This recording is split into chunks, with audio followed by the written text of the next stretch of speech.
Shalom, selamat pagi jemaat Tuhan. Berjumpa kembali dalam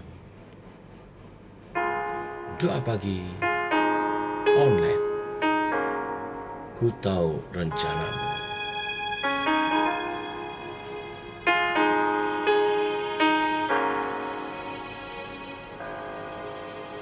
Tuhan, ku percaya rencanamu indah, walau saat ini tak ku mengerti. Engkau telah berfirman, memberi masa depan, damai sejahtera, penuh harapan. Ku tahu rencanamu indah bagiku, ku tahu kehendakmu baik bagiku, ku tahu rancanganmu sempurna bagiku, ku tahu jalan-jalanmu yang terbaik bagiku.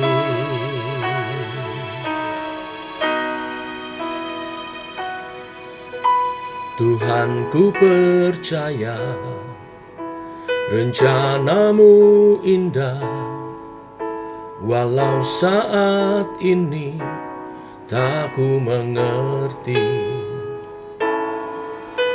Engkau telah berfirman, memberi masa depan, damai sejahtera, penuh harapan. Ku tahu rencanamu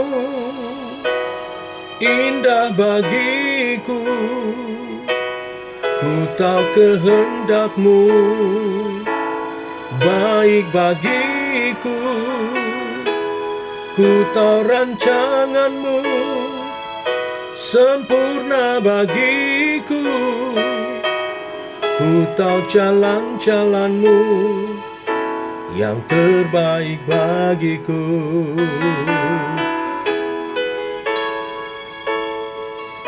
Terima kasih Tuhan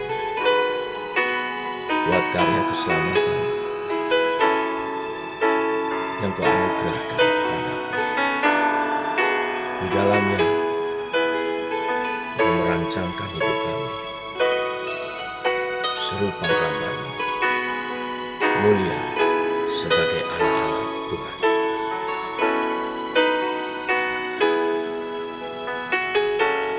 Ku tahu rencanamu indah bagiku, ku tahu kehendakmu baik bagiku,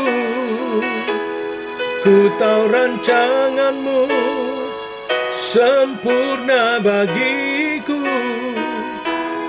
ku tahu jalan-jalanmu yang terbaik bagiku. Ku tahu rencanamu indah bagiku, ku tahu kehendakmu baik bagiku, ku tahu rancanganmu sempurna bagiku, ku tahu jalan-jalanmu yang terbaik bagiku, ku tahu jalan-jalanmu yang terbaik bagiku, ku tahu jalan-jalanmu yang terbaik bagiku.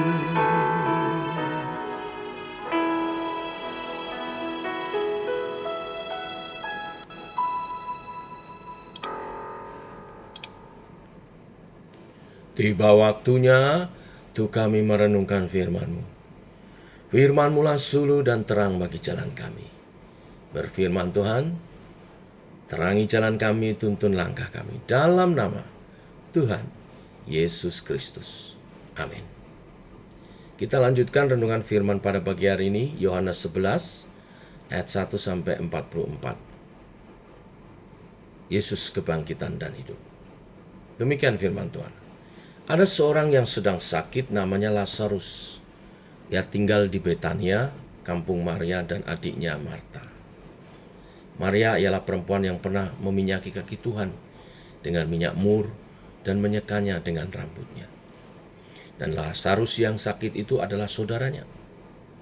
Kedua perempuan itu mengirim kabar kepada Yesus. Tuhan, dia yang engkau kasihi sakit.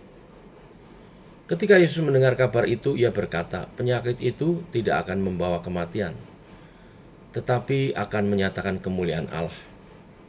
Sebab oleh penyakit itu, anak Allah akan dimuliakan. Yesus memang mengasihi Marta dan kakaknya dan Lazarus. Namun setelah didengarnya bahwa Lazarus sakit, ia sengaja tinggal 2 hari lagi di tempat di mana ia berada. Tetapi sesudah itu ia berkata kepada murid-muridnya, mari kita kembali lagi ke Yudea. Murid-murid itu berkata kepadanya, Rabi, baru-baru ini orang-orang Yahudi mencoba melempari engkau. Masih maukah engkau kembali ke sana? Jawab Yesus, bukankah ada 12 jam dalam satu hari? Siapa yang berjalan pada siang hari, kakinya tidak terantuk, karena ia melihat terang dunia ini. Tetapi jikalau seorang berjalan pada malam hari, kakinya akan terantuk, karena terang tidak ada di dalam dirinya. Demikianlah perkataannya, dan sesudah itu ia berkata kepada mereka, Lazarus, saudara kita, telah tertidur, tetapi aku pergi ke sana untuk membangunkan dia dari tidurnya. Maka kata murid-muridnya itu kepadanya, Tuhan, jikalau ia tertidur, ia akan sembuh. Tetapi maksud Yesus ialah tertidur dalam arti mati. Sedangkan sangka mereka Yesus berkata tentang tertidur dalam arti biasa. Karena itu Yesus berkata dengan terus terang, Lazarus sudah mati.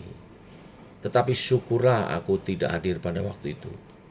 Sebab demikian lebih baik bagimu supaya kamu dapat belajar percaya. Marilah kita pergi sekarang kepadanya. Lalu Thomas yang disebut Didimus berkata kepada teman-temannya, yaitu murid-murid yang lain, mari kita pergi juga untuk mati bersama-sama dengan dia. Maka ketika Yesus tiba, didapatinya Lazarus telah 4 hari berbaring di dalam kubur. Betania terletak dekat Yerusalem, kira-kira 2 mil jauhnya. Di situ banyak orang Yahudi telah datang kepada Marta dan Maria untuk menghibur mereka berhubung dengan kematian saudaranya. Ketika Marta mendengar bahwa Yesus datang, ia pergi mendapatkannya, tetapi Maria tinggal di rumah. Maka kata Marta kepada Yesus, Tuhan, sekiranya engkau ada di sini, saudaraku pasti tidak mati. Tetapi sekarang pun aku tahu bahwa Allah akan memberikan kepadamu segala sesuatu yang engkau minta kepadanya. Kata Yesus kepada Marta, saudaramu akan bangkit. Kata Marta kepadanya, aku tahu bahwa ia akan bangkit pada waktu orang-orang bangkit pada akhir zaman. Jawab Yesus, akulah kebangkitan dan hidup. Barang siapa percaya kepadaku, ia akan hidup walaupun ia sudah mati. Dan setiap orang yang hidup dan yang percaya kepadaku tidak akan mati selama-lamanya. Percayakah engkau akan hal ini? Jawab Marta, ya Tuhan, aku percaya bahwa engkaulah Mesias, Anak Allah, dialah yang akan datang ke dalam dunia. Dan sesudah berkata demikian, ia pergi memanggil saudaranya Maria dan berbisik kepadanya, Guru ada di sana, dan ia memanggil engkau. Mendengar itu, Maria segera bangkit lalu pergi mendapatkan Yesus. Tetapi waktu itu Yesus belum sampai ke dalam kampung itu. Ia masih berada di tempat Marta menjumpai dia. Ketika orang-orang Yahudi yang bersama-sama dengan Maria di rumah itu untuk menghiburnya, melihat bahwa Maria segera bangkit dan pergi keluar, mereka mengikutinya karena mereka menyangka bahwa ia pergi ke kubur untuk meratap di situ. Setibanya Maria di tempat Yesus berada dan melihat dia, tersungkurlah ia di depan kakinya dan berkata kepadanya, Tuhan, sekiranya engkau ada di sini, saudaraku pasti tidak mati. Ketika Yesus melihat Maria menangis dan juga orang-orang Yahudi yang datang bersama-sama dengan, maka maskulah hatinya. Ia sangat terharu dan berkata, "Di manakah dia kamu baringkan?" Jawab mereka, "Tuhan, marilah dan lihatlah." Maka menangislah Yesus. Kata orang-orang Yahudi, "Lihat betapa kasihnya kepadanya." Tapi beberapa orang di antara mereka berkata, "Ia yang memelekkan mata orang buta. Tidak sanggupkah ia bertindak sehingga orang ini tidak mati?" Maka maskullah pula hati Yesus, lalu pergi ke kubur itu. Kubur itu adalah sebuah gua yang ditutup dengan batu. Kata Yesus, "Angkat batu itu." Marta, saudara orang yang meninggal itu, berkata kepadanya, "Tuhan, ia sudah berbau, sebab sudah 4 hari ia mati." Jawab Yesus, "Bukankah sudah kukatakan kepadamu, jika engkau percaya, engkau akan melihat kemuliaan Allah?" Maka mereka mengangkat batu itu. Lalu Yesus menengadah ke atas dan berkata, "Bapa, aku mengucap syukur kepadamu, karena engkau telah mendengarkan aku. Aku tahu bahwa engkau selalu mendengarkan aku. Tetapi oleh karena orang banyak yang berdiri di sini mengelilingi aku mengatakannya, supaya mereka percaya bahwa engkaulah yang telah mengutus aku." Dan sesudah berkata demikian, berserulah ia dengan suara keras, "Lazarus, marilah keluar." Orang yang telah mati itu datang keluar. Kaki dan tangannya masih terikat dengan kain kapan, dan mukanya tertutup dengan kain beluh. Kata Yesus kepada mereka, "Bukalah kain-kain itu dan biarkan ia pergi." Sampai di sini pembacaan kita. Bapak Ibu, jemaat Tuhan, kalau kita berdoa supaya kita terlepas dari penyakit, masalah, atau problema hidup, maka sebetulnya itu doa yang tidak realistis. Sebab selama kita ada di dunia ini, maka hidup kita tidak akan pernah lepas dari yang namanya sakit penyakit, masalah, problema kehidupan. Namun, firman Tuhan pagi hari ini mau mengajarkan kepada kita, di balik semua permasalahan dan pergumulan yang Tuhan izinkan atas kehidupan Tuhan, Tuhan ingin menyatakan kemuliaannya, yaitu supaya akhirnya Kristus dimuliakan. Orang di luar Kristus akan hidup dari pergumulan satu pada pergumulan yang lain, sampai kematian yang sia-sia. Namun orang yang ada di dalam Kristus, Tuhan ingin melalui segala pergumulan hidupnya, ia menyatakan kemuliaannya. Tuhan menyatakan kemuliaannya di dalam semua pergumulan dan air mata kita, sehingga pergumulan kita tidak akan sia-sia. Ayat 5 dan 6, Yesus mengasihi Marta dan kakaknya dan Lazarus. Namun setelah didengarnya bahwa Lazarus sakit, ia sengaja tinggal 2 hari lagi di tempat di mana ia berada. Di sini dikatakan bahwa Yesus sangat mengasihi Marta, Maria, dan Lazarus. Namun ketika mendengar Lazarus sakit, Yesus secara sengaja tinggal di tempat dia berada 2 hari. Hal ini kelihatan aneh, sebab kalau kita punya teman baik atau keluarganya sedang sakit, maka kita pasti segera mengunjungi dia. Namun di sini Yesus malah berlambat-lambat untuk datang menjenguk, karena ada maksud tujuan. Di sini Tuhan mau menunjukkan bahwa cara Tuhan bekerja tidak seperti yang kita bayangkan. Sebab itu jangan suka membandingkan diri dengan orang lain, karena masing-masing kita memiliki pengalaman secara pribadi dengan Tuhan. Melalui kisah ini kita akan belajar tentang karakter-karakter yang ada, yang sebenarnya menunjukkan keadaan hati kita. Saya lihat setidaknya ada 3 karakter hati yang ditunjukkan oleh orang-orang yang ada di perikop ini. Yang pertama, Thomas yang hatinya mati karena terperangkap dalam keraguan. Perhatikan ayat 16. Salah satu dari kami adalah Thomas, yang biasa dipanggil Didimus. Saat itu dia berkata, "Mari kita ikut dia supaya kita juga ikut mati bersama dengan dia." Konteks dari ayat pertama adalah di Yudea Yesus hampir dianiaya, dilempari batu. Jadi kalau kembali lagi sama dengan menyerahkan diri untuk dibunuh, mati di sana. Seperti Thomas yang terperangkap dalam keraguan. Perkataan Thomas ini menunjukkan keraguannya, ketidakpercayaannya. Demikian sebenarnya itu menggambarkan juga keadaan hati kita, bukan? Thomas sebenarnya sudah melihat banyak mukjizat, namun dia berpikir bahwa mukjizat itu mungkin hanya ditujukan untuk orang lain, tidak untuk dirinya. Atau mukjizat itu belum sampai bicara tentang kematian. Inilah yang juga sering terjadi dalam hidup kita, yaitu seringkali kita susah untuk percaya pada janji Tuhan dan lebih percaya pada berita-berita yang buruk, sehingga timbul khawatir, keraguan-raguan.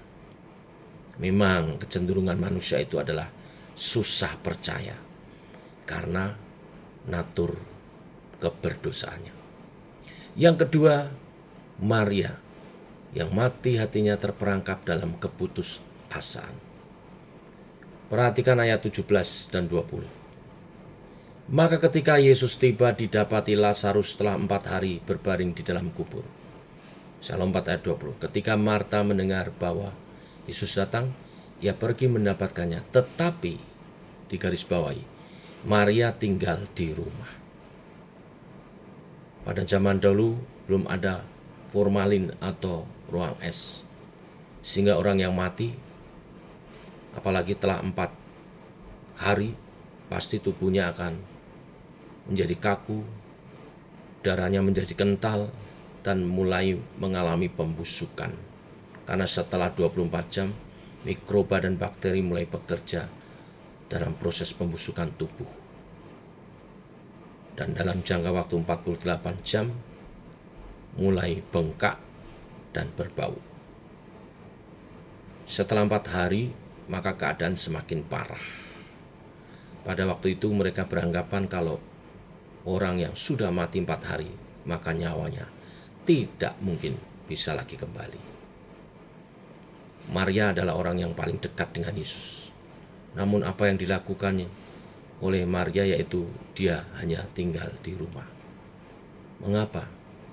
Karena dia terperangkap dalam keputusasaan. Sebab dia berpikir bahwa sudah tidak ada lagi yang bisa dilakukan untuk Lazarus. Mungkin kita pernah mengalami keadaan yang serupa. Kita mungkin sudah berdoa sedemikian rupa, tapi tidak bisa lepas dari pergumulan masalah kita, apapun itu, sehingga mengalami keputusasaan dan kecewa dengan Tuhan. Maria hatinya mati terperangkap keputusasaan. Yang ketiga, Marta hatinya mati terperangkap dalam kekecewaan. Perhatikan di ayat 21. Maka kata Marta kepada Yesus, "Tuhan, sekiranya Engkau ada di sini, saudaraku pasti tidak mati." Apa yang dikatakan Marta itu juga yang sering kita ungkapkan, bukan? Yaitu di mana? Di mana Tuhan ketika kita sedang mengalami masalah?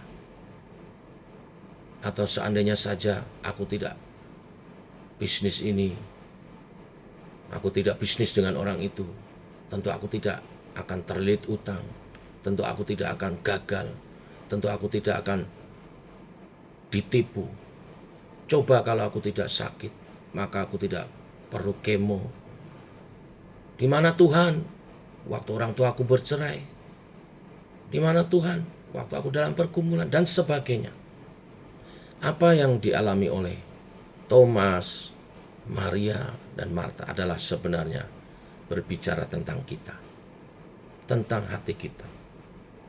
Apakah ada area dalam hati kita yang mati terperangkap dalam ketidakpercayaankah, keputusasaankah, atau kekecewaan? Maka Yesus mau datang untuk membangkitkan dan memulihkan kita. Ayat 25 Yesus berkata, "Akulah kebangkitan dan hidup. Barang siapa percaya kepadaku, ia akan hidup walaupun ia sudah mati. Dan setiap orang yang hidup dan yang percaya kepadaku tidak akan mati selama-lamanya. Percayakah engkau akan hal ini?" Tapi yang kita butuhkan adalah iman percaya kepada Yesus. Yesus datang untuk membangkitkan kembali kehidupan melalui penyembuhan batin kita di hati kita. Percayakah engkau akan hal ini? Yesus bukan hanya kebangkitan dan hidup untuk nanti ketika kita masuk surga. Tetapi ketika kita masih hidup saat ini, ketika kita hidup dan punya masa lalu yang membuat kita menjadi hidup sekarang ini, mungkin kita marah, kecewa, putus asa, serta memberikan identitas yang membuat kita minder pada Tuhan yang ingin menebus kita serta membangkitkan kita di area yang mati dan tidak sempurna. Dia juga mau masuk ke area hidup kita saat itu serta membangkitkan harapan kita di masa datang. Perhatikan ayat 23-24. Yesus berkata kepada Marta, "Saudaramu akan bangkit." Kata Marta kepadanya, "Aku tahu bahwa ia akan bangkit pada waktu orang-orang bangkit pada akhir zaman." Banyak orang ketika mengalami kesusahan, merasa masa lalu, maka mereka berusaha untuk memperbaiki masa lalunya dengan menciptakan surganya sendiri. Saudaraku, ketika Yesus berkata, "Akulah kebangkitan dan hidup," maka dia membawa surga bukan hanya untuk masa depan, tetapi dia membawa surga pada saat sekarang, yaitu waktu kita masih hidup. Ayat 34, "Di manakah dia akan membaringkan?" Jawab mereka, "Tuhan, marilah dan lihatlah." Maka menangislah Yesus. Ketika Yesus menangis, maka dia menunjukkan sisi kemanusiaannya, yang ikut juga bersedih bersama sahabat-sahabatnya. Tetapi selain itu, yang membuat Yesus juga sedih yaitu karena betapa serius dan beratnya kehancuran yang disebabkan karena dosa. Kematian itu masuk ke dalam hidup manusia karena dosa. Makanya upah dosa itu ialah maut.